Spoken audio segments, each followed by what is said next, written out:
Sekali lagi, selamat pagi Bapak, Ibu, dan saudara-saudari yang dikasihi Tuhan. Berkat Tuhan bagi kita sekalian. Amin. Baik yang ada di dalam gereja maupun yang masih mengikuti perayaan Ekaristi ini melalui live streaming. Hari ini Minggu Biasa ke-23 yang juga adalah Minggu Bulan Kitab Suci Nasional, dan Minggu Bulan Kitab Suci Nasional tentu mengundang kita semua untuk bagaimana mendekatkan diri dengan sabda Allah, merenungkannya dan menjadikannya dalam sebagai dasar kehidupan kita, dasar kita melakukan tugas dan pelayanan. Kita umat Allah Keuskupan Surabaya sedang dalam perjalanan melaksanakan arah dasar keuskupan untuk 10 tahun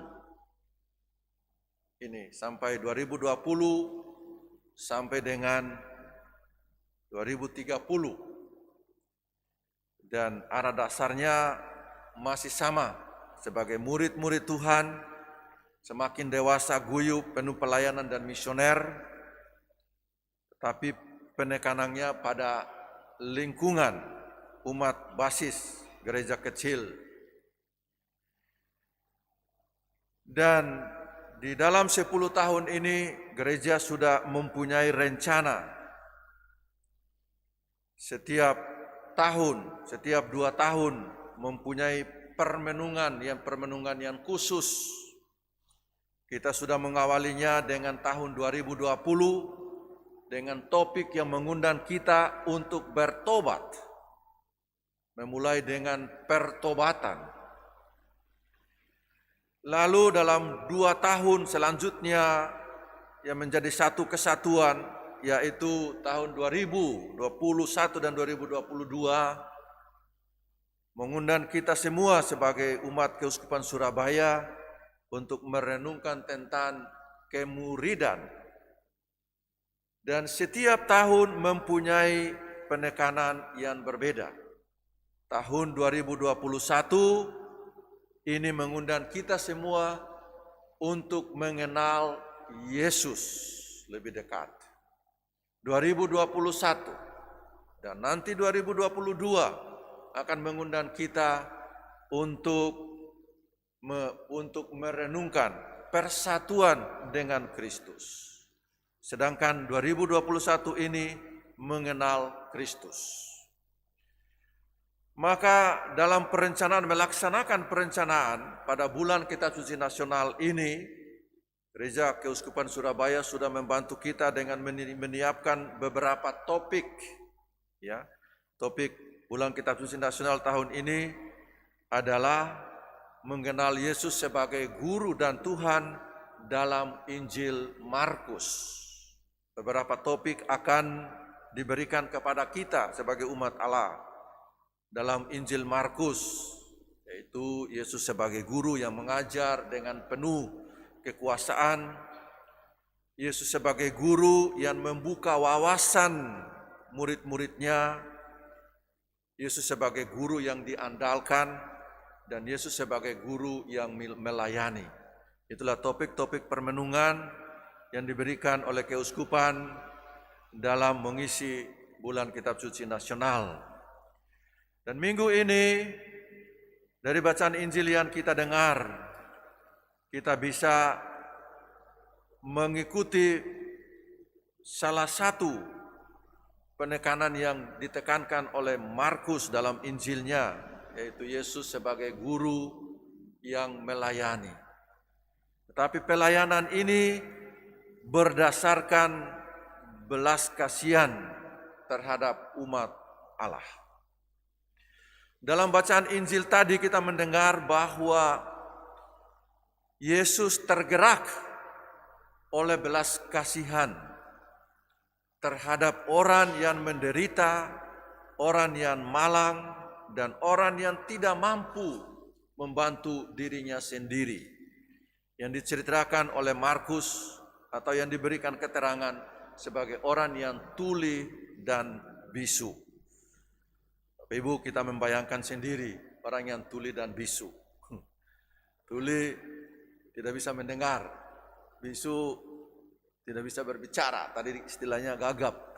Ya, mungkin masih orang yang buta masih bisa melihat kalau orang berbicara mulutnya bergerak masih tahu, tetapi yang ini agak sulit. Jadi kita semua harus bersyukur kalau kita mempunyai panca indera yang masih komplit dan segala-galanya masih komplit. Markus menceritakan bahwa seorang anak manusia yang bisu dan tuli itu memberanikan diri karena bermula dari iman dan kepercayaan bahwa ia akan memperoleh hidup baru. Dan keberanian diri ini dibantu oleh teman-temannya supaya bisa bertemu dengan Tuhan. Yang dia percaya bahwa akan merubah situasinya, akan merubah keadaannya. Dan teman-temannya membantu supaya ia bisa datang kepada Yesus. Dan di sini dalam Injil diceritakan bahwa Yesus memberikan perhatian, menaruh belas kasihan, tergugah hatinya, dan memanggil dia secara tersendiri. Kita memberikan perhatian kepada apa yang dibuat Yesus ini. Memanggil dia tersendiri, memisahkan dari kelompok orang yang ada. Dan setelah dia sudah disendirikan, baru Yesus melakukan apa yang harus dilakukan, yaitu menaruh tangan di dalam kupingnya atau telinganya, meludah, meraba, dengan mengatakan, sambil menengadah ke langit dengan mengatakan bahwa Efata, terbukalah. Dan memberikan perhatian bahwa apapun yang dilakukan oleh Tuhan Yesus itu berasal dari Tuhan. Maka selalu ditekankan dengan menengadah ke langit. Dan ini akan mengantarkan kita untuk percaya bahwa kerajaan Allah ada di tengah-tengah kita. Tuhan ada bersama dengan kita. Tuhan yang berbelas kasih kepada orang-orang yang susah, orang-orang yang menderita ada di tengah-tengah kita. Yang membuat orang bisu berbicara, orang tuli mendengar, orang sakit sembuh, dan lain-lain. Itu adalah tanda kehadiran Tuhan di tengah umatnya. Bapak, Ibu, dan saudara-saudari yang dikasihi Tuhan, dengan cerita kejadian ini, apa yang diceritakan oleh Markus, dan apa yang dilakukan oleh Tuhan ini, kita sebagai umat beriman, kita mau menunjukkan sekali lagi iman dan kepercayaan kita kepada Tuhan. Kehadiran Tuhan dalam hidup kita. Kita tahu bahwa saat-saat ini memang situasi sulit. Coba kita membayangkan tahun-tahun sebelumnya, kebersamaan kita yang membahagiakan, yang mungkin saat ini kita rindukan. Doa bersama di gereja, di lingkungan, di wilayah yang saat-saat ini dibatasi. Tapi apakah dalam situasi yang sulit seperti itu kita terus mempercayakan diri kepada Tuhan? Kita terus mau merasakan bahwa Tuhan hadir di sana untuk memberikan bimbingan, perlindungan, dan bantuan kepada kita. Ini harus terus kita sadari, ini harus terus kita ingat. Dan situasi kita yang sulit ini kadang-kadang membuat kita ya sekarang ini memang benar membuat kita takut untuk bertemu dengan orang lain karena belum dinyatakan aman. Tetapi kebersamaan itu adalah gereja. Karena bersamaan saling membantu itu adalah gereja. Itu juga yang kita lihat bahwa anak muda atau orang yang bisu dan tuli ini mendapat kesembuhan dari Tuhan karena dibantu oleh orang lain untuk bisa bertemu dengan Tuhan.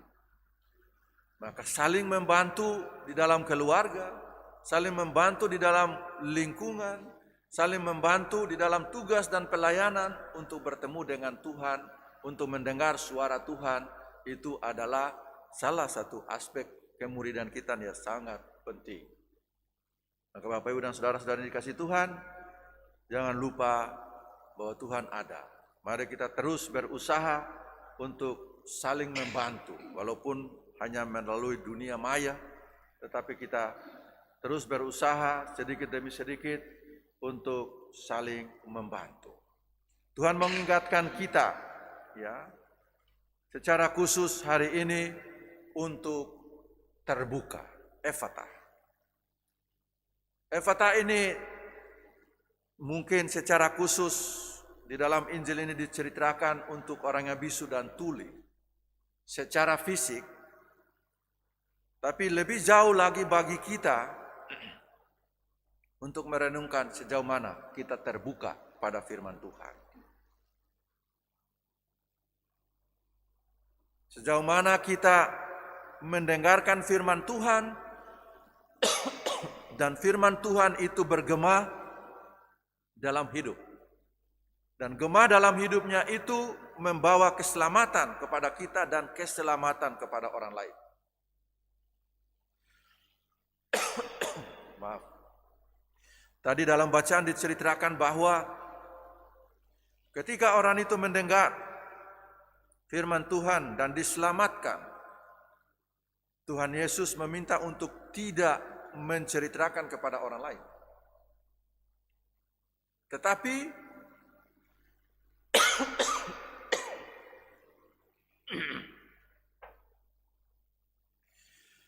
semakin dilarang, semakin orang-orang itu menceritakan kebaikan yang dilakukan oleh Tuhan kepada orang lain. Itu adalah reaksi dari kita sebagai umat Allah yang mendengarkan firman Tuhan. Yang harus bergema dalam hidup kita, Bapak, Ibu, dan saudara-saudari. Karena firman itu adalah menyelamatkan semakin orang. Harus dibawakan kepada orang lain. Reaksi orang-orang yang mengikuti Yesus itu semakin dilarang, semakin mewartakan. Bagaimana kita sebagai gereja, reaksi kita mengalami atau mendengar suara Tuhan, mengalami firman Tuhan. Apakah kita hanya dengar untuk diri kita sendiri, kita menaruh untuk diri kita sendiri, kita renungkan untuk diri kita sendiri, untuk keselamatan kita sendiri, atau semakin juga kita membawakan kepada orang lain melalui tugas dan pelayanan kita. Maka Bapak, Ibu, dan saudara-saudari yang dikasihi Tuhan, kita bersyukur dan berterima kasih karena bicara tentang panca indera, kita tidak ada masalah tentang pendengaran, kita tidak ada masalah tentang bagaimana kita berbicara, kita tidak ada masalah bagaimana kita melihat, tetapi bicara tentang apa yang Tuhan kehendaki dari kita masing-masing. Tuhan teriak kepada kita, terbukalah hati dan mata kita. Jangan-jangan kita mendengar firman Tuhan seperti tidak mendengar. Jangan-jangan kita melihat Tuhan lewat dalam hidup kita, dalam diri saudara-saudara, dalam diri anggota keluarga, dalam tugas dan pelayanan, kita juga tidak melihat. Kadang-kadang Tuhan berteriak melalui situasi dan kondisi, kita tidak melihat, mendengar. Tuhan kembali pagi ini mengundang kita semua dengan mengatakan, Efatah, terbukalah. Terbukalah hati dan pikiran kita untuk firman-Nya, mendengar dan membawakan kepada orang lain. Tuhan memberkati kita semua.